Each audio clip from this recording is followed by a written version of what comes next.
We are awakening together. This is our weekly gathering we hold online. For more information, visit our website, awakening-together.org. We'd love to see you there. All right. Thank you, Dawn. Good morning, everybody, and happy Sunday. It's nice to see you all there. And this is our Sunday gathering here in Awakening Together. And what an honor and a privilege to carve out this time with you. And right now, as if we were in a church all together, we will greet each other virtually on the board and listen to our welcoming song and say where we're all coming in from. Go ahead, Don. All right, it's nice to see where everyone's from this morning. Gathering, we share a common purpose here at Awakening Together, and that is that we are an assembly of equals, joined in common purpose, awakening to one true self, within an appearance of many faiths, many cultures, and many symbols. We seek to discern one truth and rest in its embrace. And we also have core values, and we have 5 of them. And the one that aligns with my homily today is core value number 5. And that is, we accept all forms as temporary appearances permitted through enduring awareness of self. We live this honor, we live this value by honoring all appearances and all experiences while continually reflecting on changeless truth. And we have some announcements going on, and those are, the first announcement is that you can find a preview of Awakening Together's 2020 retreats on awakeningtogether.org now, under retreats and classes on the retreats menu. There are 17 retreats planned for 2020, including week-long retreats and 3-day weekend retreats. Awakening Together plans to offer a shuttle in 2022, not 2022, but 2020 also, which will make it easier for you to get to the retreat house in La Vida, Colorado. The retreats begin in January with a retreat called Starting the New Year, Resolving for Truth. 2020 retreats are not open for registration yet, but you can look them over and see which ones might interest you. The second announcement is that there's one more Awakening Together retreat at the retreat house this year. And that's the Freedom from the Ego retreat from December 9th to the 13th. At this retreat, you will become familiar with unconscious ego messages that you may not have noticed yet and therefore listen to without awareness. So becoming aware of those unconscious messages gives you the opportunity to disregard them. This 5-day retreat is led by Regina Dawn Akers. To learn more and to register, go to awakening-together.org and look under retreats and classes on the retreats menu. So yeah, today's topic is, if not a wearing, daydream. And I can't wait to see how it all comes together and is shared today. And for now, we have a reading. Actually, let's pray first and then we'll read. How's that?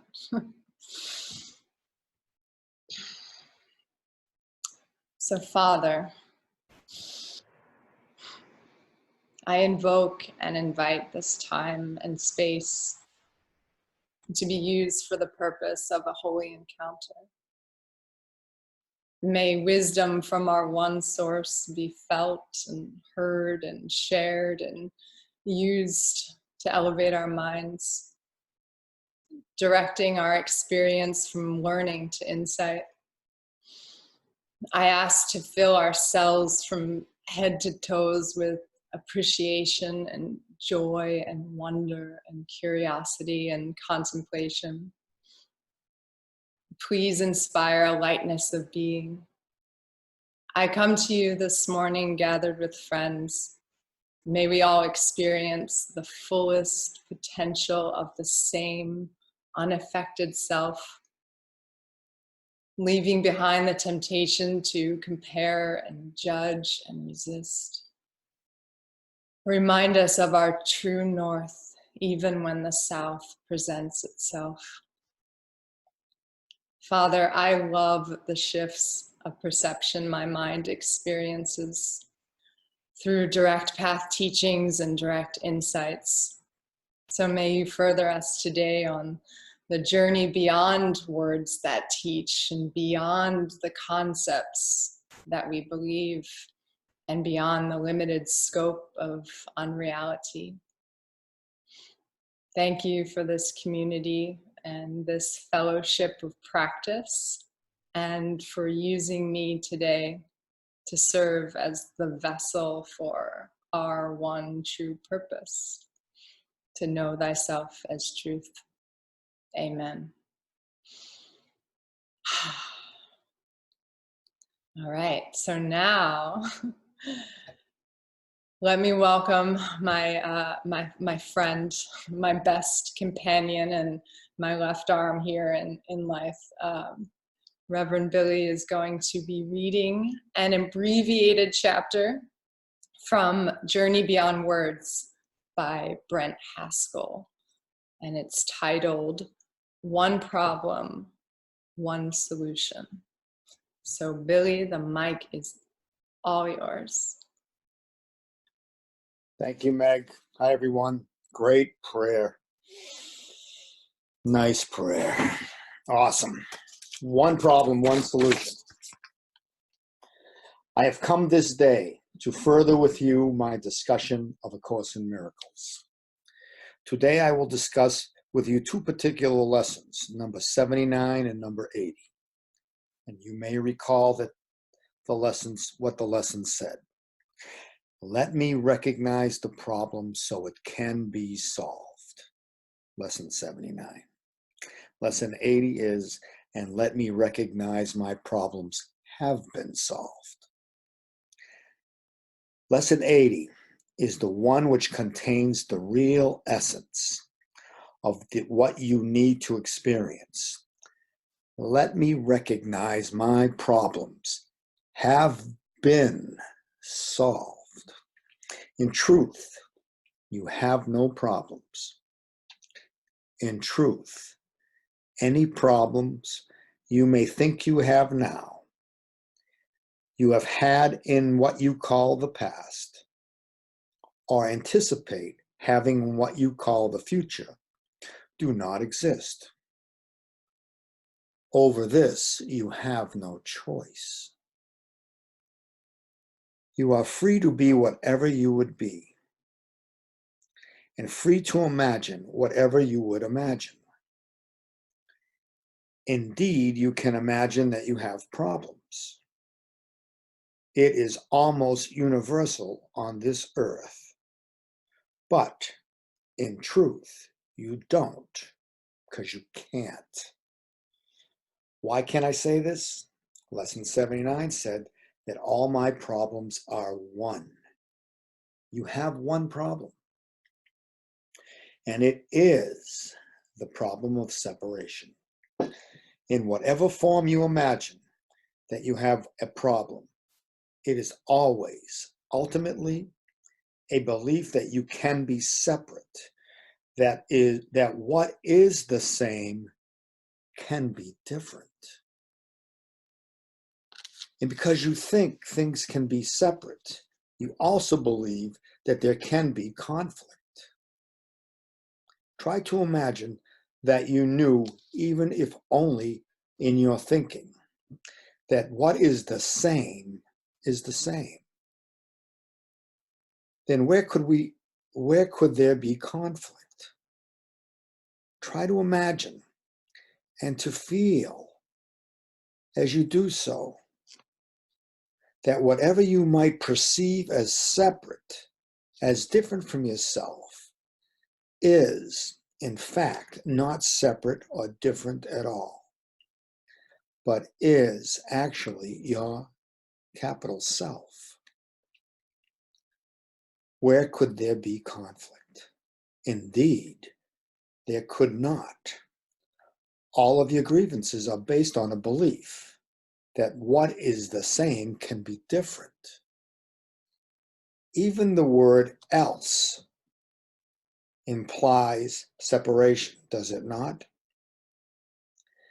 So when you have a grievance, you really, as we have said, are wishing that something else, something you perceive to be other than yourself, can somehow be different. For a moment, try to feel what I'm saying.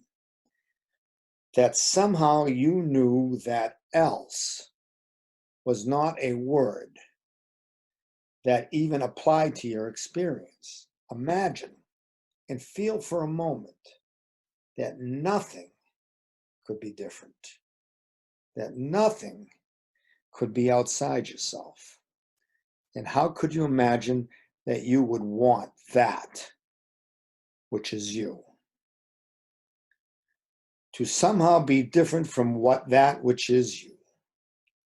That is why we say that what is the same is the same, and what is the same cannot be different.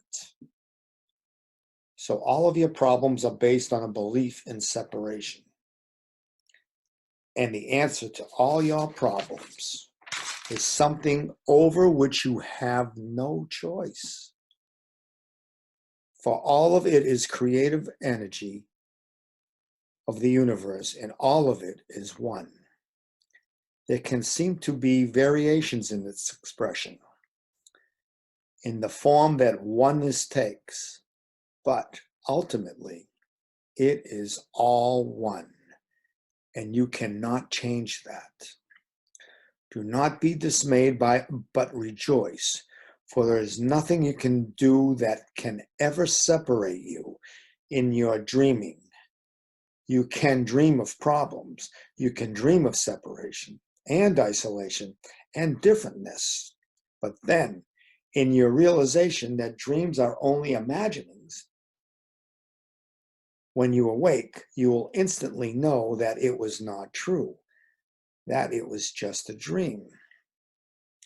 And truly, every time you perceive that you have a problem, be it what you call major or extremely minor, every time you perceive any problem whatsoever, you are just imagining separation.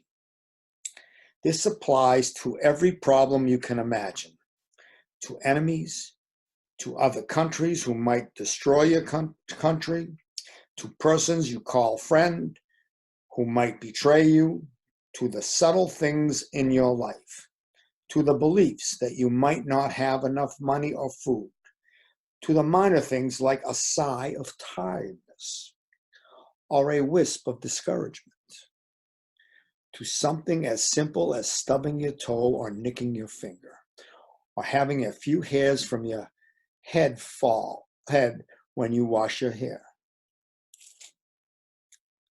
All of these are but your dream. All of these are your imaginings. All of these are your attempt to pretend that your problems have been solved. That all these are attempts to pretend that you can somehow be different or separate from anything in your existence. That these problems cannot be solved. My bad. It cannot be so, for there is only oneness. And though you imagine all manner of problems, you cannot change the oneness. Try if you can in your thinking. to pretend, to imagine, to daydream, if you will, that all of your experience, all of your world is indeed not merely like you, not just part of you, but actually is you, your capital self. Try to imagine, try to daydream, if you will, what it might feel like to know that your world is indeed you. Allow yourself, if you can, in your daydream, to realize what I'm saying. Your salvation, your peace, your joy, your freedom are yours. Over that, you have no choice, because all that you experience is you and is your choice. There is never a time in truth or illusion when you have a problem. There is never a time in truth or illusion when what is you can be different from you. Truly, it cannot be. So I urge you to daydream as often as you can about freedom and dominion. Even within your illusions, daydream that everything that happens to you is, in fact, yourself, is, in fact, your choice. Nothing can happen to you except that you choose it, request it, and create it. Daydream about that.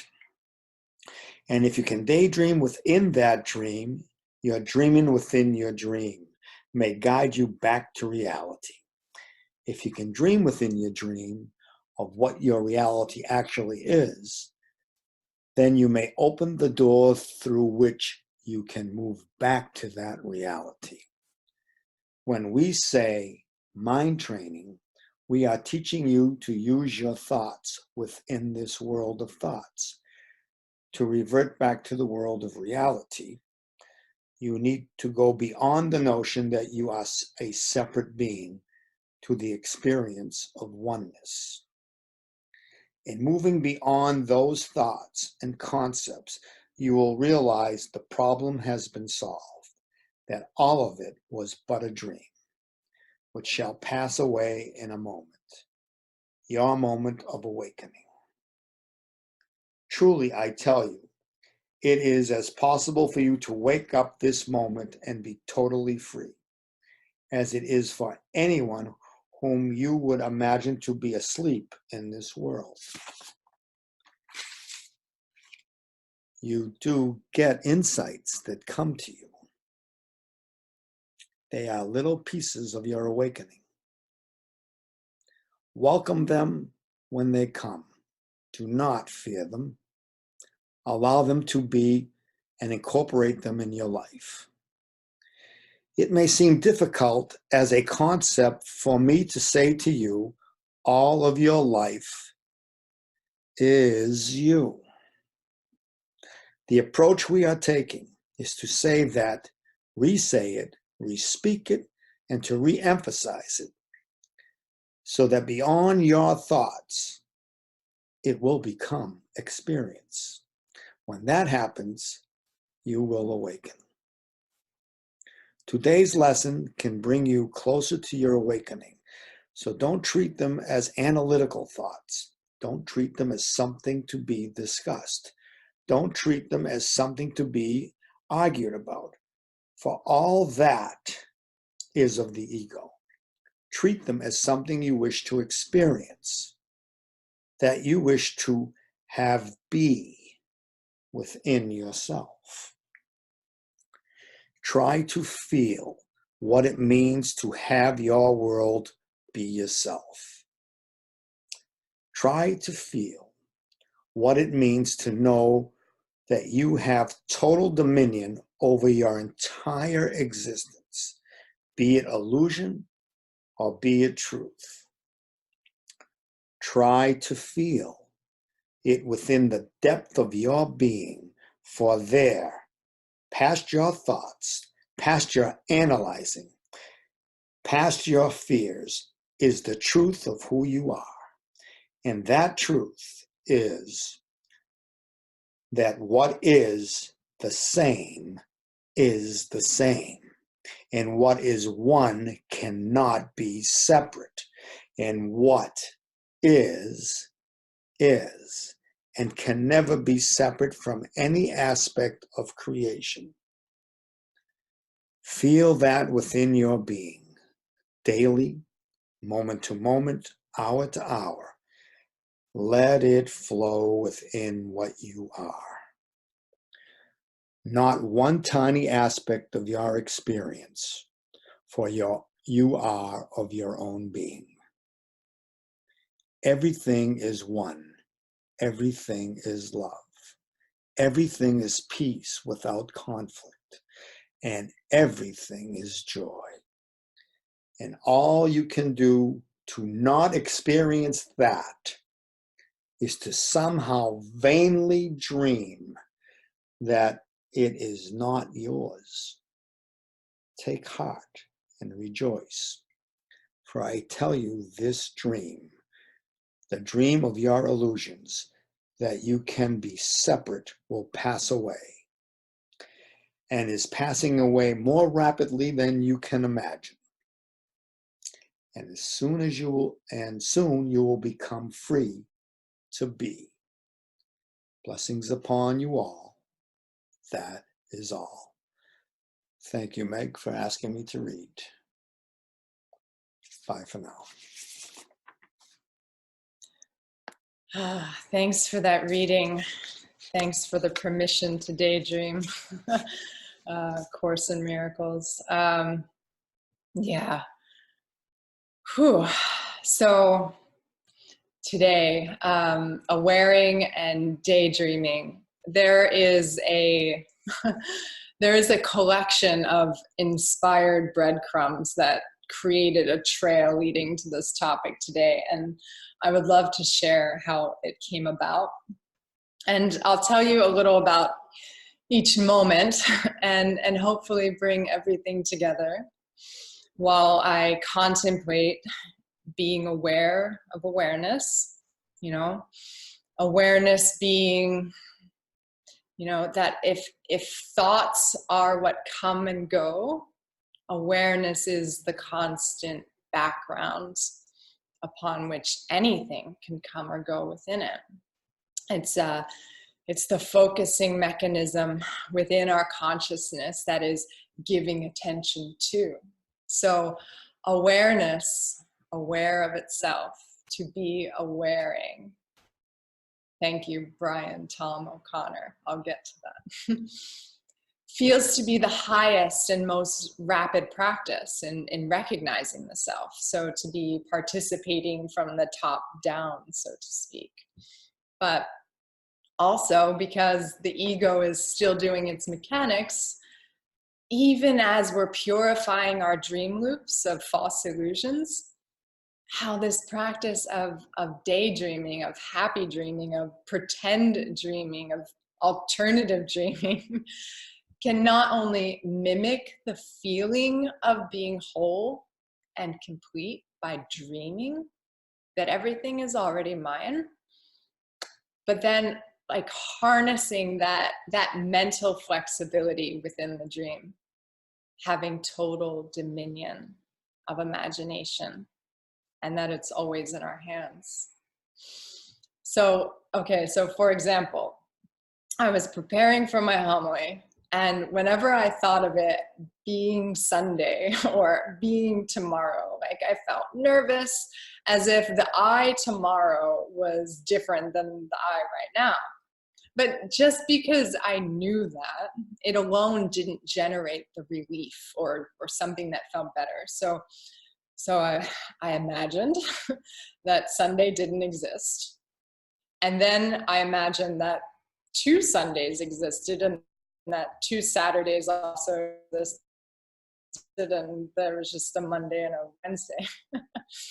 and then I created everything without a watch. Like all of a sudden my brain scanned the world and it made clocks disappear and everything knew, no timing, just by knowing. And then all of a sudden, here I am, like in this sunshine with turquoise clear water and sand, and the sky was bright blue. And I could, also see some outer space through it. And I was also thinking about my homily. So I made my association with my homily into a 50-second happy dream. And my heart rate slowed down and my shoulders dropped and inspiration resumed when resistance went away. And that was it. I wanted the thought of my homily to feel good, so I imagined that it did, and then it did. And I have stories upon stories where, where a projection of my thoughts are just, not lined up. And I make the visual switch. I have stared into the eyes of my disagreeing lover and pretended that I loved the thoughts that I was hearing as hate. I made a person into something that was not there, but it was here because I imagined it. And yeah, sometimes the results are immediate and sometimes not, but the point is I can do it at any time, anywhere. So essentially, I took the recognition that I didn't feel good. My thoughts were creating conflict. I believe I have a problem, and that something later that would feel good was possible now. And I had to create a scene that was pretend because, I was believing that my idea of Sunday and of self-saying being over there was something else than my now thought. And this was like a deep honesty of my imaginings, So one, I wanted, how recognizing this in its entirety can be its own game changer, because it's activating, taking awareness into dreaming, that I'm aware that I'm making stuff up. And then, maybe I'll believe I'm making up the things that seem to own me, to seem to be conflict. So I'm actively awareing, even when I'm not in awareness, watching awareness. And two, like how this intense, deliberate dreaming directed with the intention to feel the result that I want. And that experience can guide us back to reality, like we just read, because you have recognition that your entire life dream system is you. And this is like decreasing the pressure of separation. And that one and only problematic belief that something you think is outside of yourself. So daydreaming continues to relieve me of the bondage of being a separate self. And this unraveling is working like on the, the ground level, eventually dying my way up to the true you. So some of the highlights along the way. So first, and I didn't know why I was going to mention this, but I'll lead you through the processing of how all of this happened, I guess. I had this question arise. Is there a conversation that can be created that touches the minds of individuals inside and outside of the spiritual path about feeling better? And I'm pretty certain that this thought came to because I still see a difference between those who are aspirants to the truth and seeing dreams for what they are versus those who believe that the personality, body, ego is, the main squeeze. Yet I see no difference between people seeking relief from the stories they tell themselves And also, both in this community and everywhere, it's like how hard we can be on ourselves, whether we know the ego is doing this or not. And then, you know, naturally I'm interested in healing. So my mind wants the solution within the problem I think I see. And, you know, I've wanted to eliminate the distinction of grouping with my own mind and speak to sameness. And, you know, I wondered if words could build a bridge, and I don't know, like daydreaming feels pretty cool, relatable. So a few days after that little nibble that meant nothing yet, but something, I was in the sanctuary and I was listening to a teaching, and it was led by Regina. And within the talk, and I'm not sure of the class or the topic or anything at this point, but I just remember that the law of attraction was briefly mentioned, but not entirely understood. And this lit me up because I had started to feel the sameness between the messages and the law of attraction teachings that I've heard for the past year about the power of daydreaming yourself into your alignment with your inner being, and those of the wisdom and truth teachings, such like the one we read today. So I'm going to talk about law of attraction just for a moment, to just shine the light on the emphasis of daydreaming within those teachings, and clearly the permission the Course gave us today to do the same. So, you know, maybe a misconception about the law of attraction being about things and bigger houses and winning the lottery and red cars. But in my experience, what I've heard, well, one is I've always heard a big emphasis on appreciation and gratitude, like being incredibly virtuous tools to express, like on the regular. but also, like, you get what you think about. And even further, what your thoughts are showing you is because of how you're feeling. And if feeling good is what you think you want from these so-called manifestations, let's teach you how to feel good first. Then the desire for things leaves you because you have what you want vibrationally, energetically. And then your visual world matches. And this is like getting rid of desire for things in a totally vibrational way. And so, you know, the attraction to daydreaming is encouraging a better visual to stimulate that emotional center. Not trying to get, but to creatively pretend that it does exist.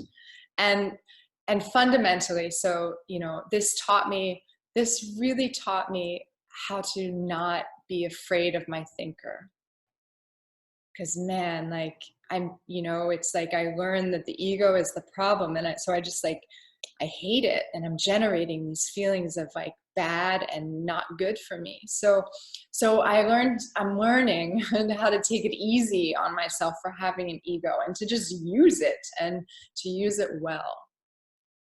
And then the next thing that encouraged this message was from last week. I worked with Billy on his homily, and as you may have remembered, or maybe you don't, his favorite emphasis on expressing the process of being is distinguishing between the solidity of conceptualization and how that can be identified as a noun, and then verbing, the emotional, vibrational, fluid beingness that is the process of isness, so to speak, you know, where there's no distinguishable identification with the five senses, right?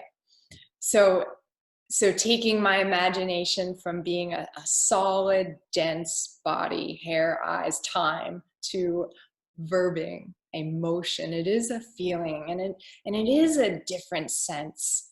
And, you know, so with that, like, this inspiration kept continuing and feeding the message to this theme.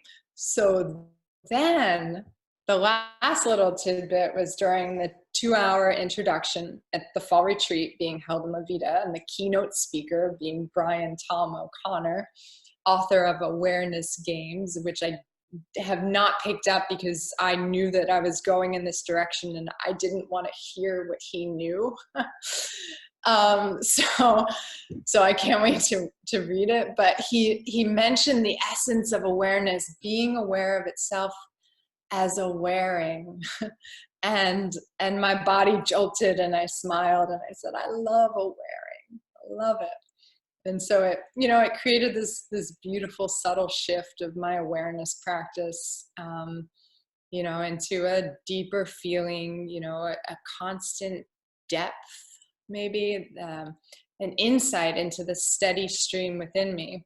And so the merge between nouning and verbing and awaring and daydream, it birthed. So what does one problem, one solution, awaring and daydreaming all have in common? And, how are we already using it? And why are all three things saying the same thing from different directions? So I found that the commonality is the collapsing of time. And in my experiences of glimpses into the isness, it's goodbye heavy past and anxious future and hello to the vast realness of eternity through the consciousness as the empty mind is used properly. So when time is not felt as an imagined experience that I'm putting attention on, it results in the disappearance of a whole slew of the mental contaminants, like thoughts of agenda, thoughts of planning and trying and figuring out, and things that have projected a pain body. And the use of me, like using me to keep that compulsive ego thinker alive and active, it's just not relatable. It's out of service. It goes out of context. Like, no, time is the ultimate high voltage cleanser that washes away uselessness more and more every time we dip into it or see it or inside it, So, in a journey beyond words, we learn to recognize the problem, which is only and always separation. And that I could never be apart from what I think I'm making. And to recognize that all of those problems have already been solved, like immediacy. This introduces the power of my own immediacy. Because they say, as truth, in truth, you have no problems. Any problems you think you have now, or what you label as the past, or imagine in what you call the future, they just do not exist. And it also says that we don't have a choice in the matter, which is, that's beautiful, right? To truly aspire to have the experience of insight that nothing that is the same could ever be different.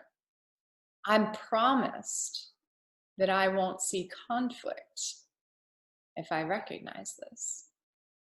And so repeating this and reiterating it and re-speaking it and re-emphasizing it, this is a tool that can take us beyond same and different as words, and to have no choice in recognizing sameness. Like, could you imagine, like, I have no choice but to see that this is the same. Like, to flip that switch on what I've always given my freedom to, I think I've had no choice but to experience time.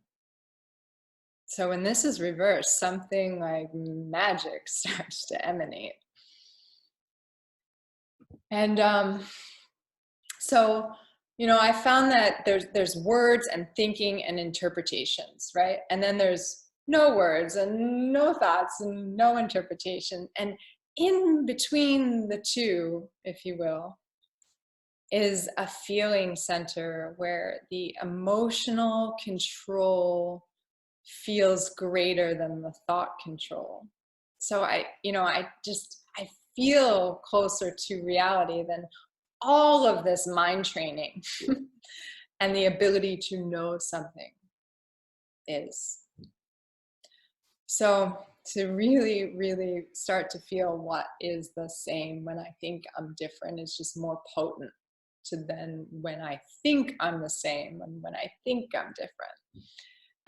It just the graduation, if you will, into feeling seems to be more advanced than my conceptions, but not totally submerged in awareness. But it just, this feeling in my experience takes me to a better perch to observe the thinker, because now I'm not a full-blown thinker, I'm a feeler.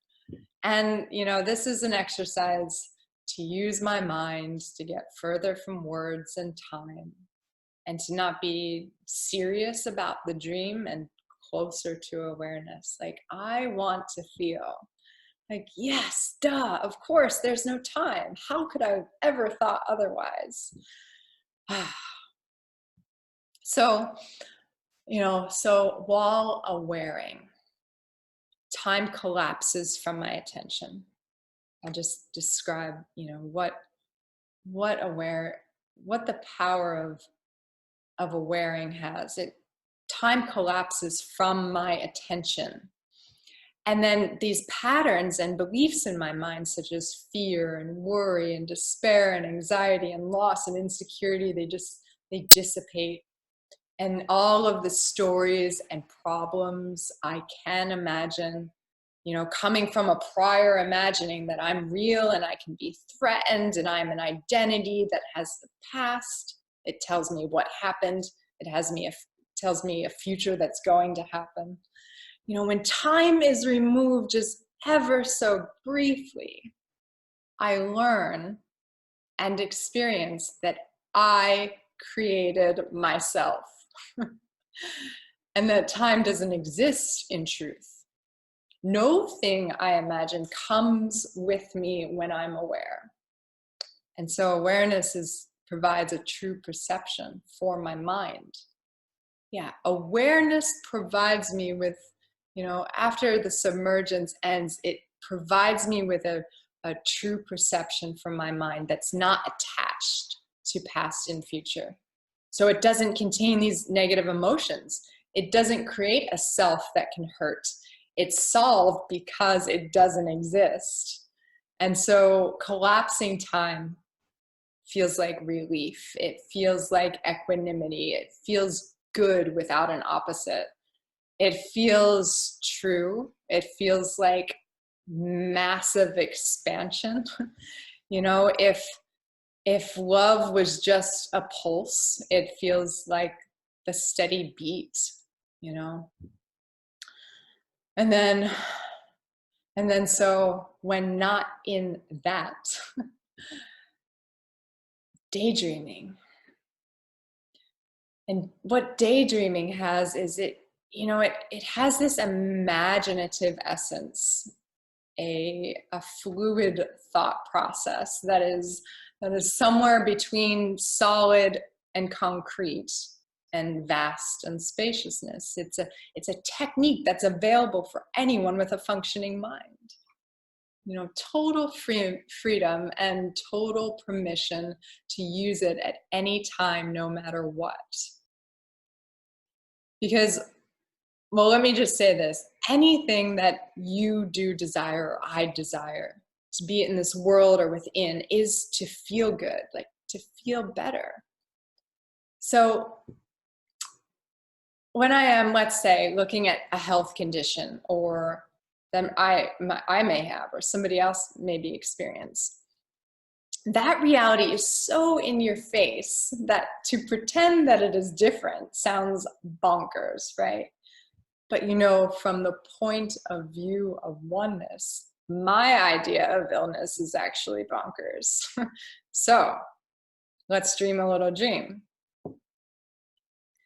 I hypothetically, maybe, I have a broken leg and I'm a ballerina. I'll never dance again. And everything that gave me purpose in life is completely over. What's the point in anything? Now, in this reality, this is the lowest of a feeling for this perception.